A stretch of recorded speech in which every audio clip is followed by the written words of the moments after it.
always would program. help deliver Sure. things, yeah. Yeah, they we help had, deliver. we were lucky, we had good people around us and they helped us a lot. Mm-hmm. One day we went to New York, we were going to attend a wedding of the guy that was in the radio station business with us.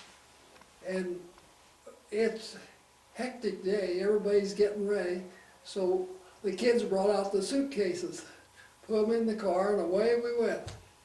And we got up there to the airport and we didn't have the main suitcase, they missed one.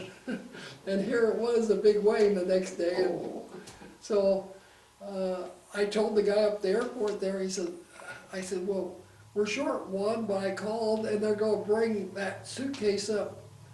The next plane will bring it out to New York, And he said, yeah, he said, we'll cover, it'll be shipped over there. Well, when we got to New York, we had supper someplace. By the time we got back to the room, the suitcase was there. My goodness. And the guy in New York, he says, those stupid people in Omaha, they lost your suitcase. He says, they don't do anything right. Well, I didn't have I didn't tell him it was us who put the stupid. So from the appliance to real estate to radio business, what was the beginning? What Well, lured you into the radio? I crossed over there, I got into something a lot bigger.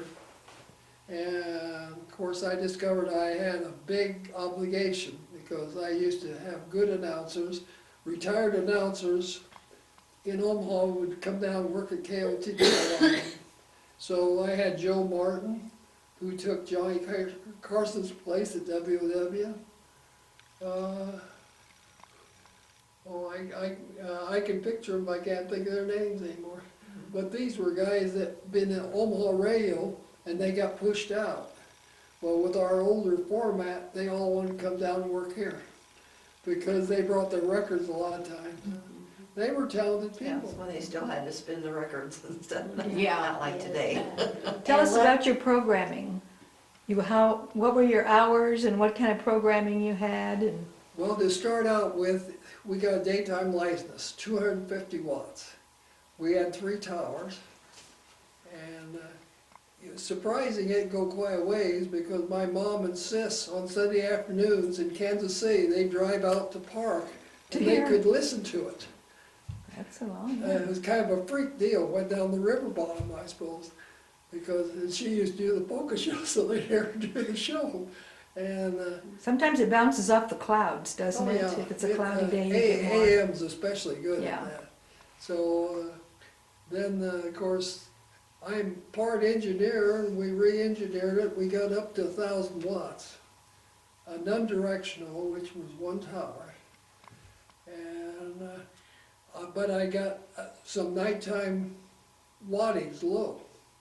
So I had the makings of a big station there. And of course, I used to travel, I used to do work in the office and down there in the morning, and the afternoons I'd go out with my meter. I had to read this whole state area around here, and I'd come back about midnight. She wondered whenever I'd come back, but I'd be out reading the signal. because Okay, we see had how to- far your signal would Yeah, go? because we had to re-engineer everything. Oh my God. And so when we got a nighttime okay, I knew we had something to sell then. Because, So what kind of programming did you add at that well, time? to start out with, we had the adult standards. Which was the old tunes and then mixed in. It was adult standards, they call it. Then later on, let's see, I suppose. You had some country. Yeah, we had country after that for a while. And then, of course, we used to program different times, like when Joe Martin came down, he loved country. He had all his country records, Yeah. he'd play them.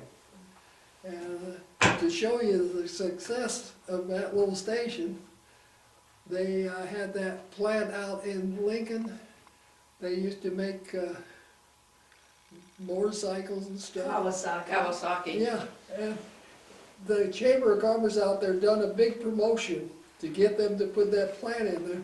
And the guy from the station down there in Lincoln told me, he says, you know what they were listening to in the Joe Martin was on with his, telling his stories, you know, and playing these old records.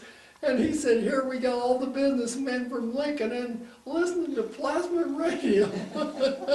he thought it was kind of cute. He called me. Was that a big leap of faith for you to even decide to do a radio station, or? Well, the real estate business led me into that. Mike Starr came in town, and he was working for a millionaire from New York, and he says, we're going to add a radio station. I said, we sure need one around here.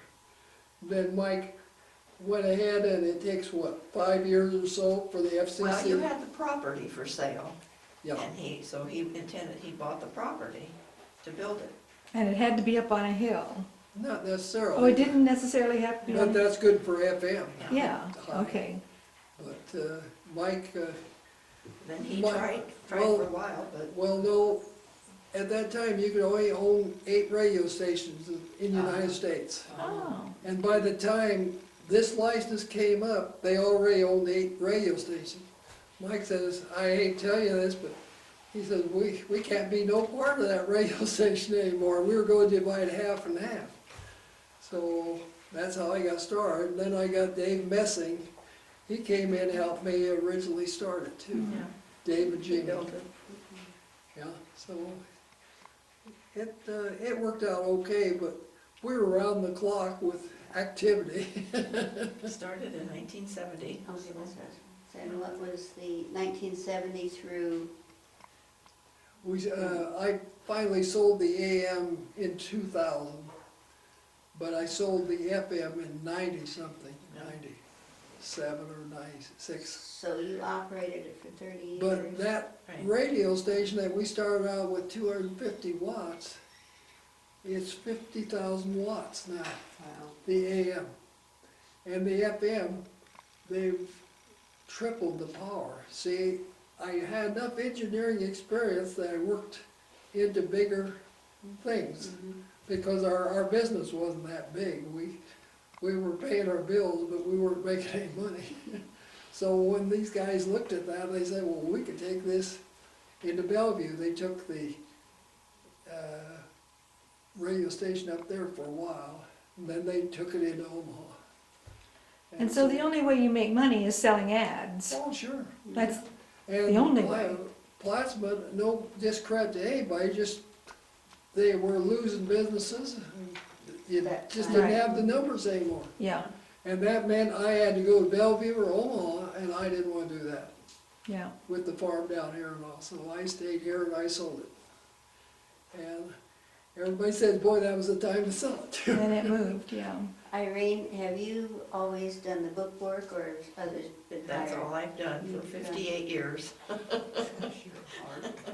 That's a big job. Lot of books, I'd say. I'm his Girl Friday, let's put it that Well, you're way. more than that with He three, needs something done, you know who gets it. The Three mail comes businesses. in, it sits on the desk, who's gonna open it and take care of it? Me. So, But, but it's been good. But we had a gal that worked up the station there in the mornings and then would come down and post things in the afternoon, but we had to with radio, because we had, I didn't do the radio bookkeeping.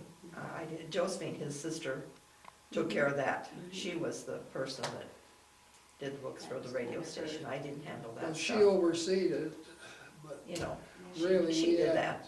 we had She was local very good. gals. She was an accountant, so she okay. did. We had the 75 mart in between there too. That's right, and when did you build the 75 mart? That was about 89. And that because you saw a need, I'm sure, which Yeah. there certainly was in that Well, I area. had some real estate that was right next to the highway down there, so I thought And- someday that's gonna be worth some money. Well, and for future reference, tell us where the 75 mart is. The convenience store there, right off of Highway 75. And Going Rock on the Bluff. Rock Bluff Road, yeah. Mhm. So we went in with the Frickies, Roger and Char Fricky, and 2 of our sons were in on it at the time. So we all had our own little jobs there, and we had it for 10 years, so Okay. it was good too. And Yeah, that was it was- after Beaver Lake went in. Pardon me? That was after Oh, yeah. Beaver Lake went in. Oh, yeah. Oh, yeah, Fairly new. I waited until the road got blacktop. Okay. And I thought, well, blacktop road, it's time to build it. Yeah. And tell us again, what year did you build the 75 That Mars? was in '89, wasn't it? I think it was. I'd have to figure that out. Just Yeah. approximate. Must have a 15th anniversary, yeah. Yeah. And then of some of the people that actually worked there wanted to buy it, so they bought it then. So after we were, We finished. ran 10 years. yeah, we had it 10 years. And we got the biggest part of the depreciation taken care of. Then we sold it. Yeah, Oh, it was busy.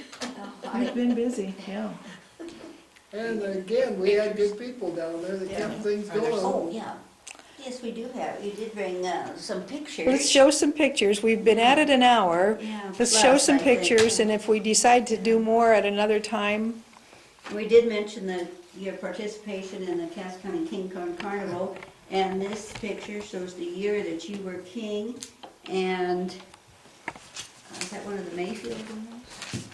yes, Stephanie. Stephanie Mayfield, Yeah. okay. 1996. Yeah. Yeah, I've been on about every committee or everything down through the years in the King Corn Carnival. We used to have cattle at the show, and we used to have everything out here at the old football field Yes, with the I carnival. remember that. Okay, Okay.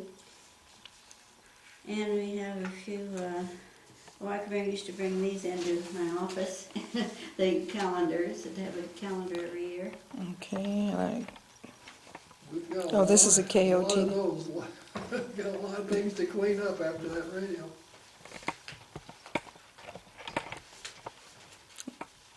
What's the blank at the top? At the, Oh, the calendar years, would go in okay, here. I got you. You could change, you could keep the stand, but you could bring a new calendar. I got that, Like thanks. that. These are two, Those I just pulled out. We've got Okay. lots of signs and lots of things. yeah, just some. This is, oh, from the from KOTD. KOTD. It does give the number, which is 1069.9. So that was the FM, wasn't it? Yes, it would have been. Okay, got it. We might say these home shows we used to run took a lot of work because we used to use the fairgrounds. We have to clean out all the buildings and put in all the displays. And I wonder, we don't have that ambition anymore, do we? What, no new enterprise coming up? Yes. Nothing new that you're gonna try? See a need for? Go buy our tombstones. Steve certainly filled a need with the cast gram. Yes. Yeah, Steve, well, there was an opening there. Everybody was very unhappy because the local news kind of got set aside. And Steve says, well, I can do it, Dad. So I had the printing press and everything up there in the spot, so it worked for him. But he done it, it was his. Yeah, it's definitely serves the community. Yeah, we, Because everybody was complaining, well, we used to get daily something. We don't have anything. He said, there's an opening. And we were going to do a newsgram, but we never got around to it for the radio. So it was in the works, but we never started it. Steve started it. He kept it going. yeah. Well, thank you guys for Yeah. doing Thank this you. today. We're going to look your things over, and if there's other things you want to talk about,